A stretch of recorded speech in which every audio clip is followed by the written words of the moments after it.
Kilala mo ba si Regan? Kilala. Magaling na kaklase ko yun. Kaklase mo yata yan eh, si Regan. Oo.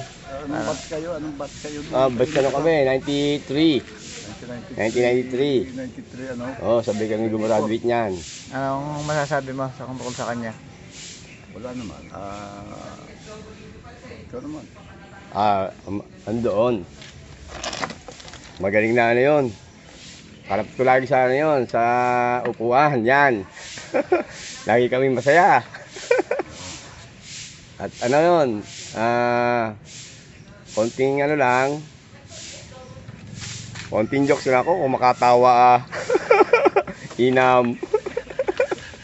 Ilan kami doon, kami nila, apat. Kami nila Igos, Bersamina, yan, si Conchal Regan, kakasama kami. Ano kanya ugali? Ano ugali? Aba, kapaganda ugali nyo, pakabait nyo. Super. Yung nga ako nangungopia ng mat eh. Yun lang masabi ko sa kanya.